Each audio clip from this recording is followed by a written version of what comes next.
You think it will be hard to get hold of a pit bull or other banned puppy, considering they're illegal, but the truth is quite the opposite. A quick search into Google reveals a shocking discovery.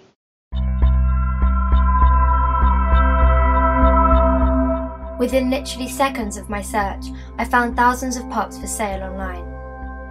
I even discovered websites where people were showcasing their stud dogs to mate, and some of these stuffies were up to £50,000.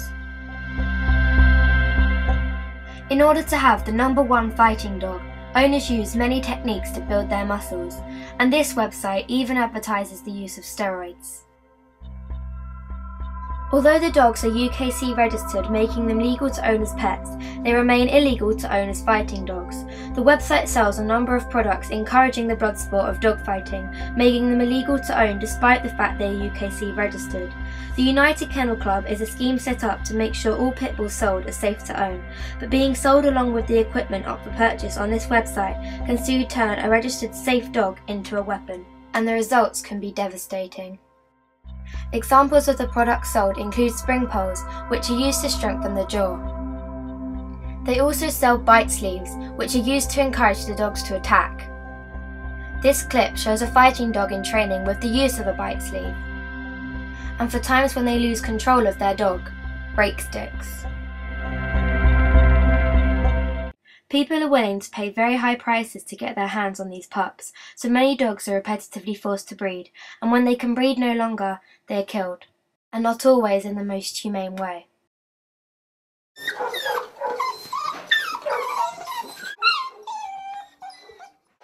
Often pups are taken from their mothers at a very early age, which not only distresses the mother, it also causes many health problems for the puppies, as they rely on their mother for nutrition. This illegal trade is well and thriving, and as long as these pups are in demand, there will be people out there who are willing to break the law for quick money. It is possible to own a status dog without breaking the law. Breeds like the Mastiff and Staffordshire Bull Terrier are fast becoming popular status dogs on our streets, but they aren't banned breeds. Staffies are very strong for their size and have an extremely powerful jaw with a scissor bite. This is what can make them look quite intimidating, and why more and more of them are being used as status dogs. The Staff is a very intelligent, stable, outgoing and confident dog. They are very gentle and loving towards people, are good-natured, extremely loyal and very affectionate.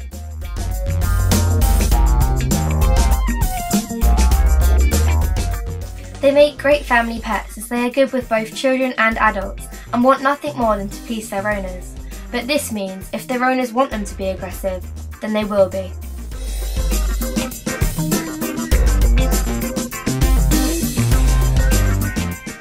They have a very high tolerance for pain, similar to the pit bull, and this makes them great fighting dogs. Unsocialised Staffs may be aggressive towards other dogs, as this is a natural instinct that has been bred into them. Staffs that have been socialised properly, on the other hand, will show no or little aggression to other dogs, and will still make perfect family pets. It really depends whose hands they lie in, whether they'll be a good canine citizen or a living weapon, and the same can be said about other banned breeds. I was lucky enough to spend the day volunteering at the RSPCA Millbrook Animal Centre. I spent the day with Inspector Vicky England investigating cruelty and abandonment complaints. Most of the calls we attended were about these status dogs and their mistreatment. I found that so many people are getting these dogs for the wrong reasons. Then when they realise the amount of responsibility having a dog actually brings, they simply abandon them. And walking through the kennel block at Millbrook Animal Centre showed me how big this problem is firsthand. The kennels were filled with staffy type dogs, Mastiffs, Rottweilers and German Shepherds. Status dogs are a big problem. I also spoke to Chief Inspector Dave Fox to find out what the RSPCA are doing to fight the problem of status dogs.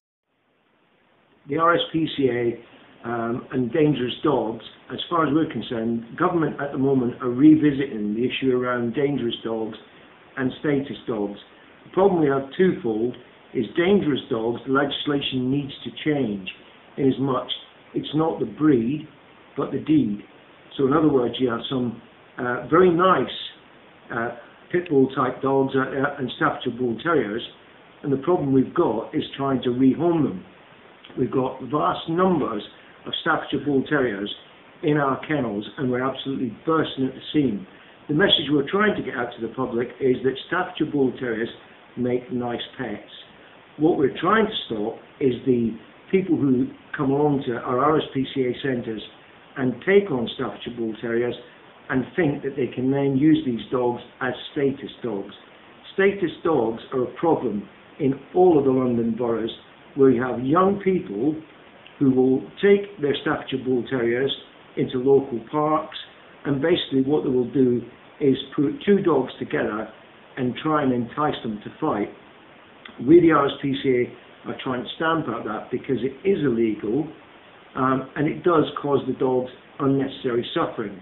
The other problem you have is people will see these individuals in the parks with these status dogs, Staffordshire Bull Terriers and Staffordshire Bull Terrier types, and it gives the poor old Staffordshire Bull Terrier a real bad name, because they can see these dogs, and because of the very nature of these breeds, they assume they're aggressive, and in actual fact they're not. So the RSPCA is actively promoting to stop the use of status dogs, particularly in the London boroughs, and we've actually got an RSPCA officer who works for the Metropolitan Police Status Dog Unit trying to stamp this problem out before it becomes on the increase.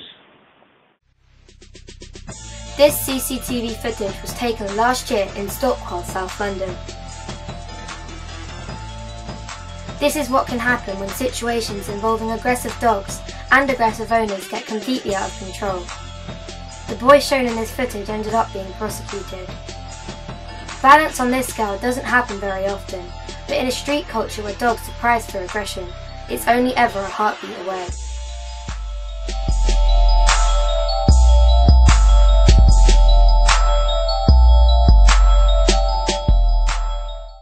I work here at Green Lane Farm, Kennels and Cattery in Chessington, and I asked some of my colleagues what they think about dangerous dogs.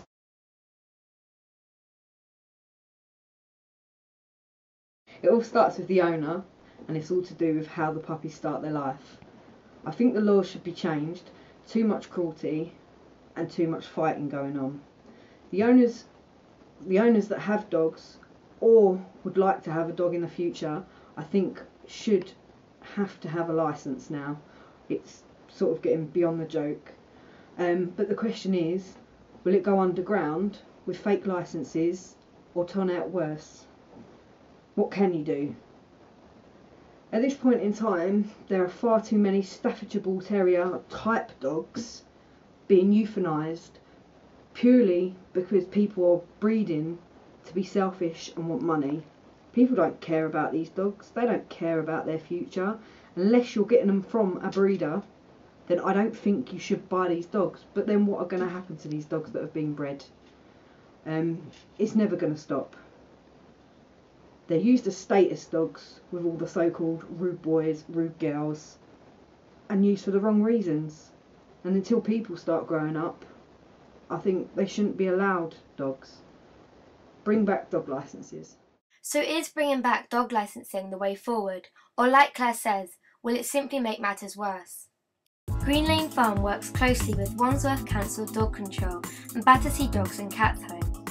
Like the RSPCA, Battersea are filled with these dogs, and when there is no room, they have to put them into private boarding like Green Lane Farm, and we care for them until there is room at Battersea, and they can then be rehomed. This here is Kaiser, a young Staffordshire Bull Terrier puppy. He was rescued by Wandsworth Dog Council when he was abandoned by his owners. He stayed with us here at Green Lane Farm for a long period of time until there was space for him at Battersea Dogs Home. He has now gone there and is searching for a new home. When Kaiser first came to us, he was in a bad state. You could feel his ribcage and he was extremely underweight. Since staying with us, he has regained weight and is now a healthy, happy puppy who should find a home within no time. This here is Lotte, who also stayed with us at Green Lane Farm. She is a Staffordshire Bull Terrier type dog and, like Kaiser, was abandoned by her owners. Due to her age, rehoming Lotte may take a long time. She has now moved to Battersea, but her future isn't looking bright. I spoke to my friend Brooke, who owns another type of dog with a vicious stereotype, a Rottweiler. I wanted to see what she thought about the way they've been labelled, and whether in fact these stereotypes are in fact true or not. I've got a dog called Cleo, and she's a Rottweiler crossed with a Staffy, and I remember when everyone like said when we first got her, she was gonna like be really hard to train and everything. She was like an angel. She's like calm with everyone. The only time she really panics is like someone new comes in the house. She'll bark and maybe like sniff them, and that'll be it. And then she'll just let them stroke her. And I think she makes a good family pet because she's honestly like one of the most friendly dogs I've ever come across. And I'm not just saying that she's my dog.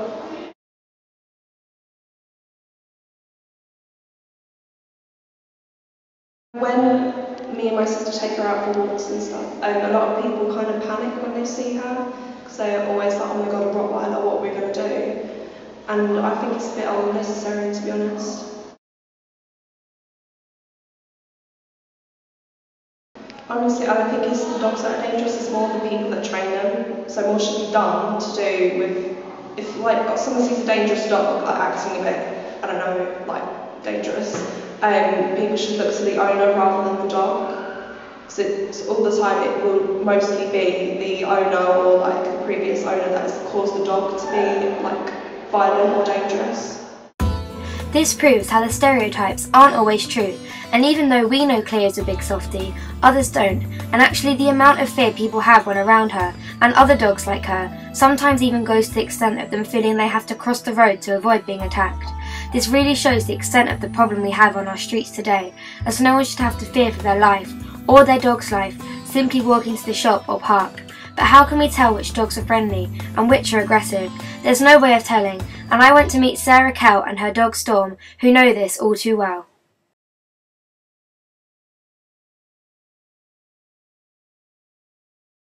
He was 4 months old. He got attacked by a staffy. He got really, really badly wounded to the point that the staffy ripped his insides out. We didn't know whether or not he was going to live or die. During that time, my hand was caught trying to get him out of the jaws of the dog, and the dog also bit me, which resulted in 18 stitches in my hand. Unfortunately, the wound was so effective in the dog that Storm, although he went through surgery, it broke down because of the infection inside him. He then proceeded to have a month worth of treatment from the vet every day where they flushed the wound out, and I was in hospital for a week where they did the same with my hand. This picture shows Storm's wound after surgery, so imagine what it looked like before. And this is what the dog did to Sarah's hand when she tried to break up the fight. It then became a police investigation, and he was in the papers because the attack was so bad. They never found the owner. Various people tried to look for him. So that dog was so dangerous, it's still pulling around. Storm is lucky to be alive. Sarah's hand has now made a full recovery, and Storm is living a happy, healthy life. I asked a stratified sample of boys and girls ranging from ages 15 to 17 why they would or would not own a Staffordshire Bull Terrier. The survey included 40 students from a range of areas across Greater London South West, and my results confirmed my suspicions. Only 15% of boys and just 10% of girls said they would own a staffy for companionship. That's just 12% of the entire study group. The rest said they would own a staffy to look tough or for protection. But to own a dog for protection, you must train them to attack on command, and this is the first step to creating a weapon on a leash. Others said they wouldn't want to own a staffy because they're aggressive, and they wouldn't want to be associated with the stereotype of them being owned in deprived areas by hoodies or chavs. My study confirmed my suspicions. The problem of status dogs is out of control. Too many people are owning these dogs for completely the wrong reason, and something has to be done about it. But what can we do? So if you're going to own a dog, make sure you own them for the right reasons and consider the amount of responsibility they bring with them. Having a dog can be very rewarding, and the bonds you form are everlasting.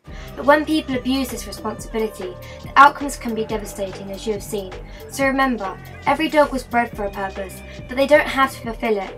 A dog will do pretty much whatever you train them to do, so be a responsible owner. Put a stop to the abuse of status dogs. Together, we can change their future.